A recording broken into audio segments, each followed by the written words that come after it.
Welcome to the Predictive Playbook. I'm your host, John Ryan, and I'm here, as usual, with Ira Silver, who can be found at the sign Ira Silver Magic on Twitter. Be sure to follow him if you are not already.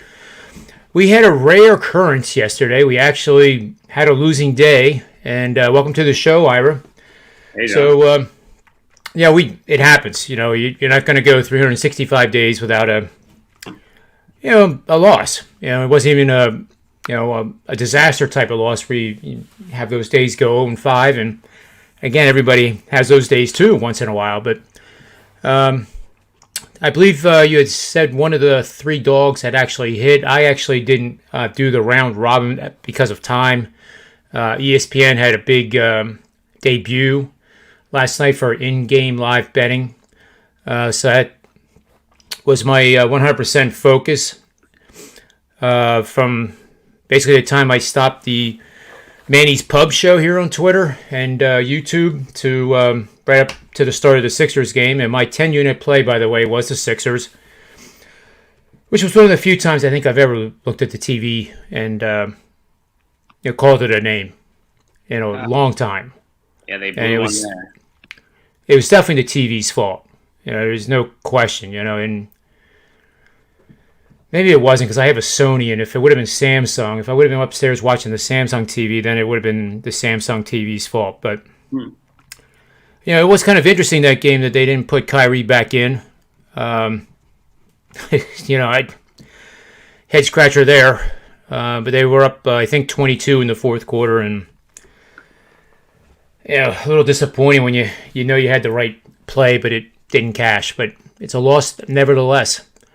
Yep. So why don't we just you want to tear right into the NHL here?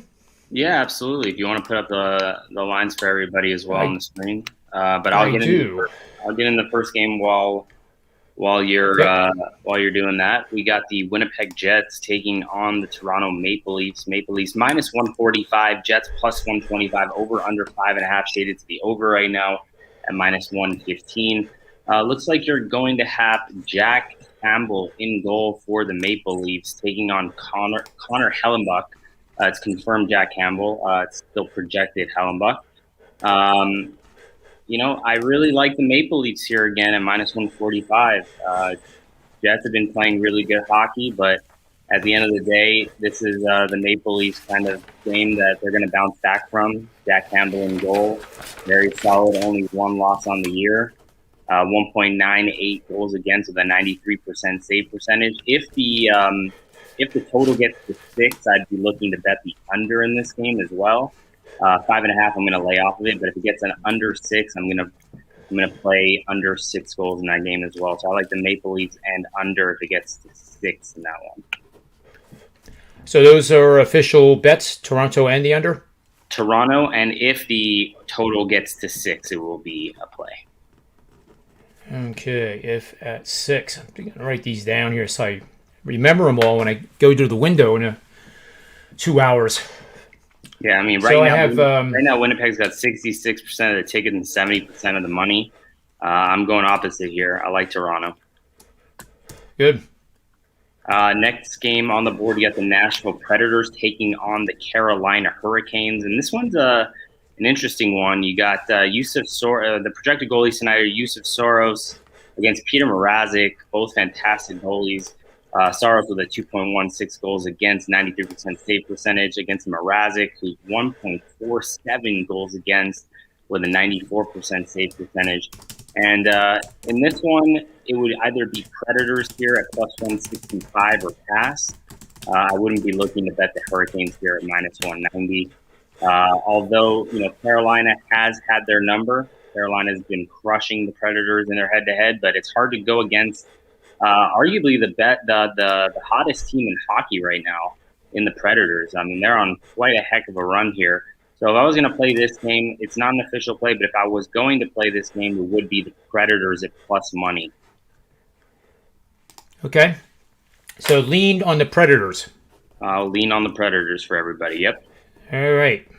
Well, they certainly have been red hot, so They've been red hot, absolutely. Yep. Next game on the board, you got the Florida Panthers taking on the Tampa Bay Lightning. This is an interesting one. You got the Tampa Bay Lightning minus 160 against the Florida Panthers. In goal tonight, you're going to have, it looks like, Vasilevsky versus Driedger. Driedger 2.04 goals against, 93% save percentage, and Vasilevsky, same kind of numbers, 2 goals against here with a 93%, just over 93% save percentage. This is a game that I would play the Lightning. The Lightning have gotten embarrassed, if I'm not mistaken, the last couple games, especially the last game, which I called. Right, we called the Predators to beat the Lightning a couple days ago. So we played that for a half a unit, and they got absolutely demolished by the Predators in that last game, 7-2. The Lightning are really good at bouncing back from these kind of big losses in general, and I'm a big believer in that as well in hockey. So I'm going to play the Lightning here at minus 160 tonight. I think Florida Panthers are good, but I think the Lightning are just in a different tier right now, and especially with Vasilevsky in goal, I look to play the Lightning here at minus 160. What do you think about the what do you think about the under? Because I'm seeing over 50. The over is 57% of the tickets, but the under accounts for 87% of the money. It looks like you're going to get pretty good vig here too for playing under 5.5.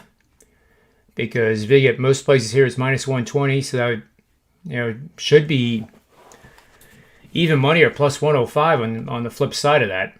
Yeah, I'm seeing about even money right now on the under 5.5.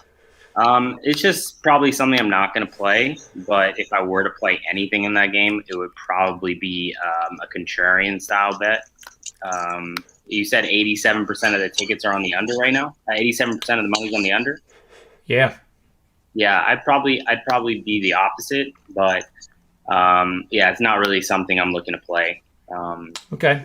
I have no real read on that game in terms of the over/under, but in terms of Tampa Bay, I like Tampa Bay quite a bit here tonight at minus 160. Now, I must say the next game, rotation 51 and 52, Philadelphia at the Pittsburgh Penguins. The Battle of Pennsylvania is taking place tonight at 7:08 p.m. I still don't understand how that ever came about, 7:08. I thought the Toronto Blue Jays actually started this 7:08 start time. I never understood why 7:08, but maybe somebody will tell me that. All hockey starts a couple at 7:08. It doesn't start exactly at 7 or 7:05. I don't know how 7:08 came to be, but it is what it is. That's how hockey starts every night. Great matchup here. Penguins minus 170 against the Flyers, plus 150, over under 6.5 goals right now. This is a game that I'm looking to play the Pittsburgh Penguins in. I have no faith in the Flyers whatsoever. Carter Hart is having an absolutely disastrous season, 3.8 goals against, 87% save percentage. And on the other side, you got Tristan Jarry, 2.84 goals against, almost a 91% save percentage. I'm looking to play the Penguins for 1 unit here at minus 170. I'm also looking to play them a half a unit in regulation. I think regulation is minus 110 right now for the Penguins to win regulation. Believe it or not, I am on the other side.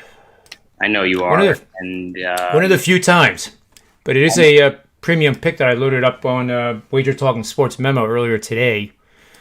And it's based on the situational trends, angles, and betting systems, the machine learning. Makes for a horse race, but one of the rare times that you and I have ever been on opposite ends of a game. But you keep trying to go back to the well with the Flyers. It's just not working right now. Nothing's working there in Philadelphia for the hockey team here. So I'm gonna play Pittsburgh here, no question about it. Not even gonna think about it. Gonna bet it blindly almost, and take a win here with the Penguins tonight. Well, this is actually the first time I've played Philly in months. Might have played it once since the beginning of the year. So it's to your point. It's kind of like a play that things haven't been going right, but this is a game where it could. it could be, in hindsight, could be a potential turning point for the team. So that's the setup, and I really feel personally that based on the math that I'm getting paid pretty well here to assume the risk of the dog, because the machine learning stuff has him priced at plus 115 for this game. I know it sounds crazy, but that's what it's saying. So I'm getting plus 152 at Pinnacle. 88% of the money is on Pittsburgh. So if any of the few of you out there in the chat room, there might be one other that likes Philly, I think I would wait. And if you like Pittsburgh, I think I would grab it like immediately. Yep. It's gone from 160, I believe, to 170. So, yep. I really like Pittsburgh here. I'm not even going to think about it. I have no real faith in these Flyers, so I'm taking Pittsburgh. Fair enough. 1 unit minus 170, half a unit in regulation as well. But let's get to the next game. This is an interesting game. Probably not an official play, but I'm kind of giving you my thoughts on this. And that's the Devils taking on the Rangers. Rangers minus $2.15. Devils plus 185. Over under 5.5 shaded to the over minus 120. Mackenzie Blackwood's going to be in goal versus Igor Shesterkin. Mackenzie is a good goalie, even though his numbers are a little down this year. And I really, like I said on the last show, I really think it's because of the actual team he's on. I don't think it's really about him. Igor Shesterkin, as we all know, fantastic goalie, one of my favorites in the league.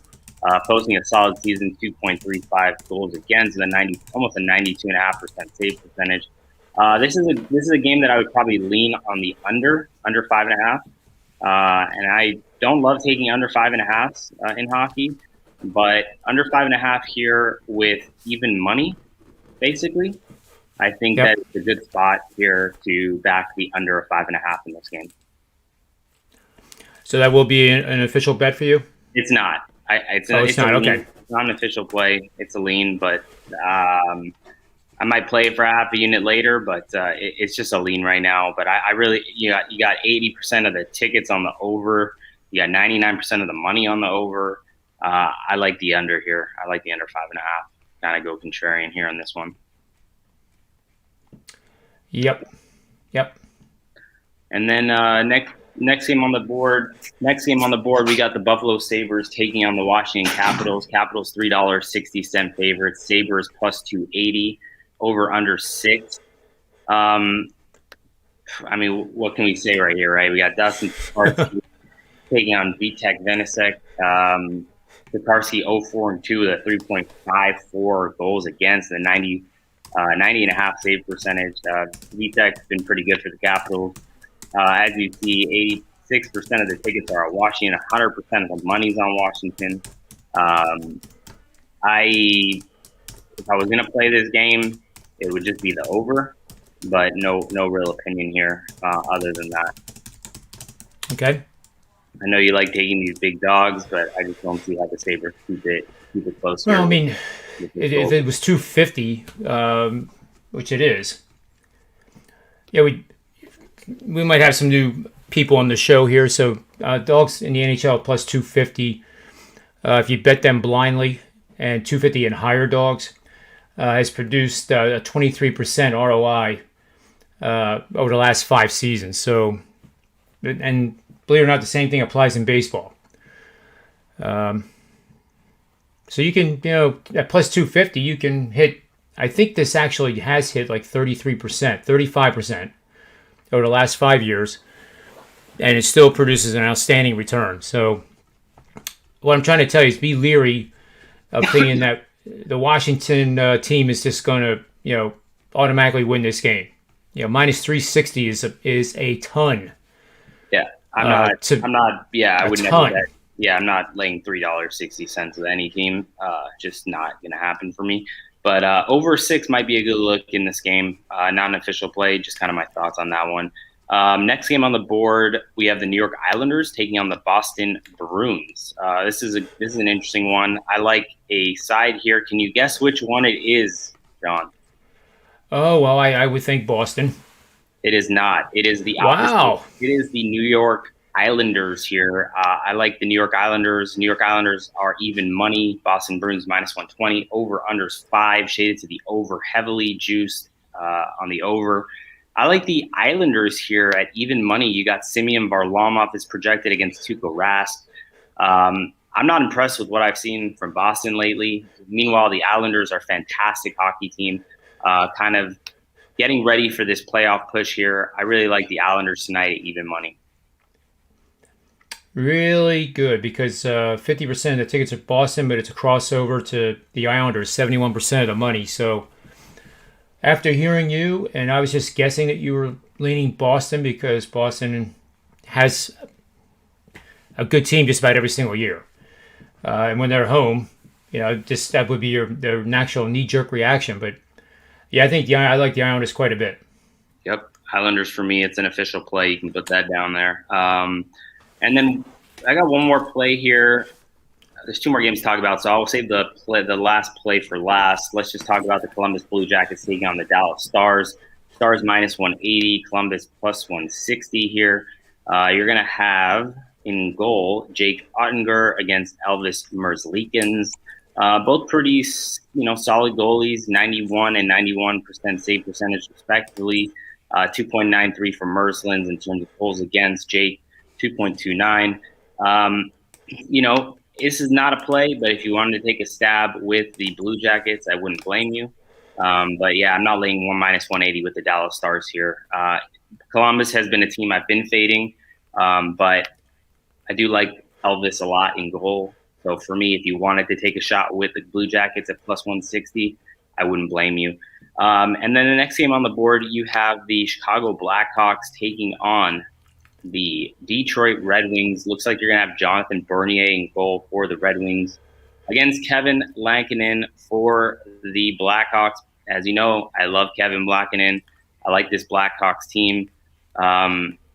This Red Wings team is pretty awful, to be honest with you. Although they do have some good pieces, so I'm hoping that they kind of rebound to like their old form in like the late, mid to late 90s, early 2000s. It was always fun to have that Detroit Red Wings there in the West against the Kings with Sergei Fedorov and Stevie Yzerman back in the day. So they do have some good pieces, but this is a game that I will be betting the Chicago Blackhawks. Just like looks like a square play here, but I do like the Blackhawks here tonight, -160. That's an official play as well. Okay. So for the recap here, I have you the Toronto Maple Leafs under Toronto in that game if it hits 6 or if you can get 6. You have a lean on the Predators. Official bets on Lightning, Pittsburgh Penguins, the Islanders, which of all the picks, that's by far my favorite one, and the Chicago Blackhawks. Yep, those are my plays. A lot of plays tonight, a lot of big favorites, but honestly, I have the lines being higher in a few of these games, so I think there's a little bit of value. I think the Maple Leafs line should be closer to 160. Tampa Bay is probably right where it needs to be, but I like this bounce back spot for them. Penguins, I thought was going to be closer to $2, -190, $2. And I like the value with the Islanders here, even money against the Bruins on the road. And Blackhawks, I mean, anytime I can bet against the Red Wings when I'm only laying $1.50, $1.60 with a team that can score a lot of goals with a decent goalie, I'm going to back them every time. So I do like the Blackhawks as well. Very cool, very cool. Want to look at NBA just for a little bit? Yeah, let's do it. I'm going to, let's see here. I think it's a 4-game slate. Yeah, it's not a big one. That's for sure. It's Thursday. It used to be 2 games on Thursday nights. So I just want to undo the share, but I can't see where it's not giving me a link to get rid of it.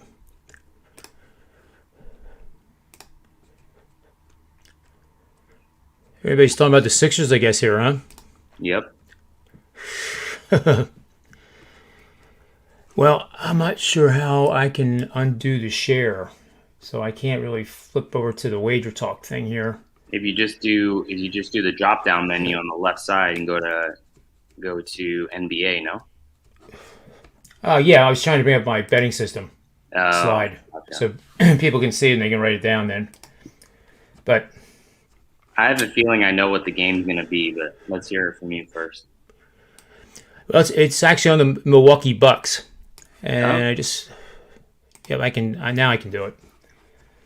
So it's on the Milwaukee Bucks, and not a particular popular choice here either. The betting line has been in favor of Atlanta.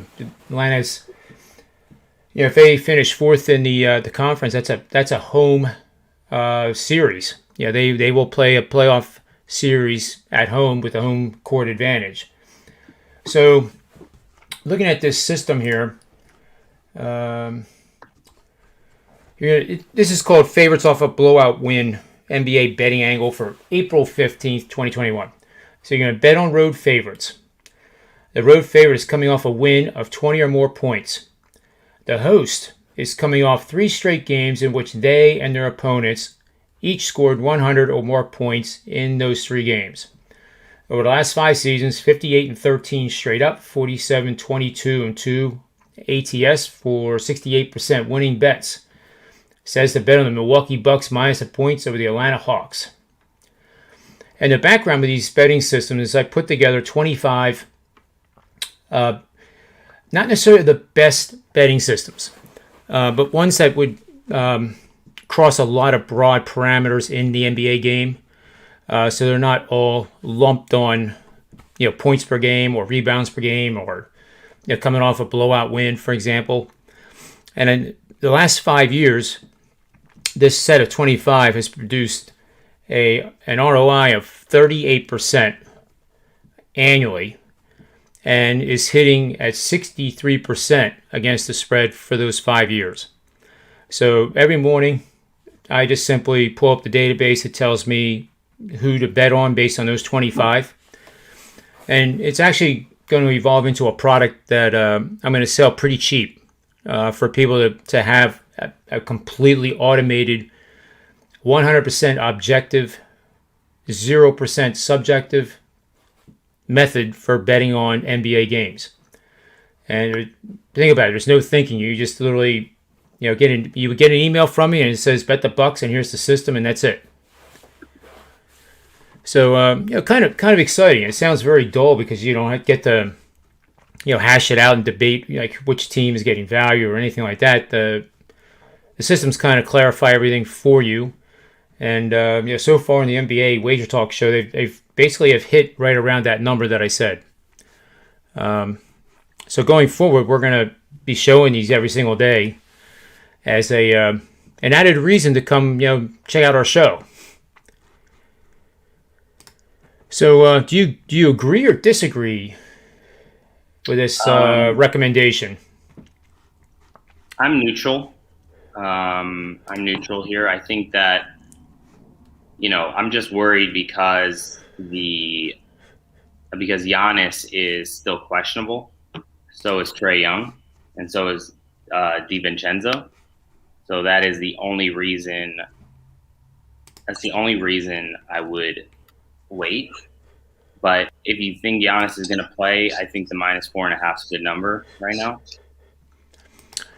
I actually thought I saw that Giannis was out, and that's why the spread was kind of collapsing here. Questionable right now, I believe. Yeah, 5:30. That's one of the reasons we have that show with Tony Finn and Rob Vino. Rob Vino gets the official 5:30 injury report, and we're usually still, on that show. It starts, right after this one is over at 4:45. I think is our start time for today. So, you got great information here from Ira, and then you can get even more. Actually, from 4 of us on that show today. Hakeem Prophet, a.k.a. Ski, is going to be on that show. And that guy is so chill that any more chill, he would fall asleep. Huh. No kidding. I mean, it's just... I'm telling you, he's pretty smooth. and he's very good in the NBA. So that augments your NHL plays and everything else. It's all about learning, and it's great. I have to admit, it's a luxury having people like yourself and everybody. It's the cast now, which is a pretty big number, involved with this channel and making it grow and everything else. So, shout out to the followers and especially those in the chat room. And I'm trying to stay up more with you guys with the chat room stuff and let Ira do all the talking. If you noticed today, that's kind of what I was doing. Yeah, who's playing and who's not. I could actually be a real smart ass here and say, well, I know who's playing. It's Milwaukee and Atlanta. Huh. But I do have a slight lean to a baseball play that I'm probably going to play one unit on.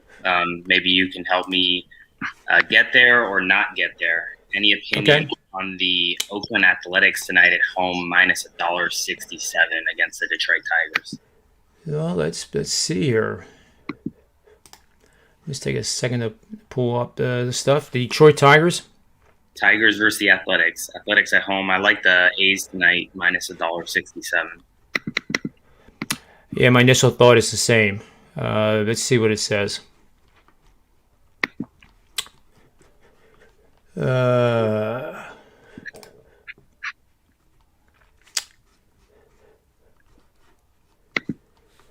it looks like Manaea's pitching. Manaea versus Skubal. Yeah.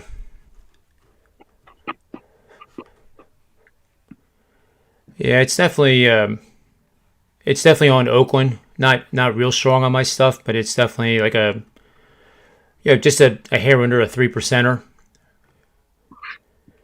So it doesn't qualify as an official play that I would put out to my clients, but it's very close to that. If it was priced at minus 150, it probably would be.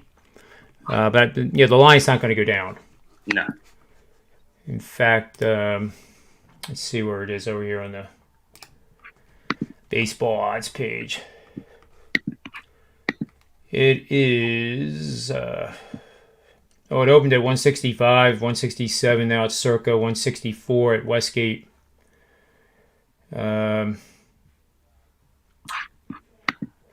62% of the tickets are on Detroit, but 59% is on the money. It's on the A's. Guess I'm a little tired. 62% of the tickets, 59% of the money is on Oakland. So that really bodes well for those that like Oakland to make a bet. I would bet Oakland or I would do nothing. Yeah, I mean, I think that a lot of people are betting these underdogs blindly right now because they had a big day yesterday and they've been good all season so far. But I think now is the time where the favorites start coming in. So I'm looking for that trend to reverse here and go the opposite way. And plus, Oakland's lineup, in my opinion, is just so much stronger than the Tigers. Yeah, and you're facing Skubal, who's not so great. The lefty. I mean, Oakland's just stacked. I mean, I'm surprised that their record is what it is right now. Still. Yeah, I want to show one more thing before we sign off. And to answer Salemo Robert Salemo, I guess is really his name. The systems do not take that into consideration, but it's presumed that the systems have responded in the past 5 years in situations like this where maybe a Giannis isn't playing. It's based on the closing line. The records are so that is one of the presumptions that no matter what the system qualifies, and some of them do have lines. Favorites of 3.5 to 9.5 could be a parameter. So if we have a player out like a Giannis and it's a favorite on the road of say 4.5 and it dips below 3.5, and that system is not valid anymore. So I guess in a way it does. Because if a player, a star especially, is not playing, it's going to react to the line's going to react, and it's going to be several points. So we had a no-hitter again yesterday. Yep. So Joe Ranieri, good buddy, great host over at Wager Talk, made a tweet this morning. We have 2 in April. Do you think we can get 3? So, of course, I'm the guy with the database, so it's pretty easy. And I'm going to share the results right now here quickly. It's happened since 2004. There's been 2 months in which 3 no-hitters have occurred. And here they are. So we have, I guess I have to, you can see the whole thing. Yeah. June 1, that's the first column. Yep. So there's been 3 in June of 2012. There's been 3 in August of 2015, which I thought was kind of interesting because I didn't know, so that's the beauty of having the database and being able to look it up. There's actually a no-hitter in which the team lost, and it's actually not too long ago, which I completely forgot about and is not included on this. And I can't remember. It involved the Angels. Angels pitcher threw a no-hitter, and they lost 1-0. And there's 2 errors committed in the game. That's what I can tell you. But you can see here some of the old-time names. I actually saw Kevin Millwood throw one of his no-hitters prior to being with the Dodgers. I've actually seen 5 live. I've seen One Perfect Game by Doc Holliday. I saw... I can't remember his name. Anyway, it'll come to me. So you have Santana, Millwood, Kane, all in 2012, and then you have a name that I had forgotten about, Uwakuma, Mike Fears, and that was a really good no-hitter, and then Jake Arrieta. So there's your little trivia for the day. That's awesome. I think we have a lot of solid plays here tonight. Yeah, and to recap, Ira likes Toronto. If the total in that match gets to 6, he's going to lean on the under. He'd lean on the Predators. Official bet Lightning. Official bet Pittsburgh. Official bet Islanders. And as I said before, if I had to pick one of these to add a little bit more, sprinkle a little bit more dough on them, it would be the Islanders. And then the Blackhawks is an official play. So a lot of action tonight for you guys. And with Ira, if I had a database on Ira and the previous day was a net loss, I bet you the record is pretty darn high percentage-wise of a bounce back. So we will support that and look for that to happen. Any final thoughts, Ira? Yeah, I mean, if you don't want to play the Blackhawks and lay $1.60, you could always play under the team total for Detroit, under 2.5. They have a tough time scoring. Great idea. Yep. So yeah, they do. Really just depends what you want to do, what your risk tolerance is, what your comfort level is with these things. But that's another angle to kind of play against Detroit rather than betting the Blackhawks and laying $1.60. You can bet the under 2.5 team total for Detroit at -110. Yep. Real good. Love it. Okay, so I guess we'll sign off like we always do. We appreciate the chat room because this has been a pretty active chat room, and I think our plan will be more of what we did today, where I'll pay more attention to the chat room and get people recognized. Like Rob Miller, Robert Salemo, and there's a bunch of others here. So that's all great, and we really appreciate it because that means we must be providing something good. So till tomorrow, Ira will be back here at 4 o'clock Eastern Standard Time. For Ira, myself, and the Predictive Playbook, may all the wins be yours.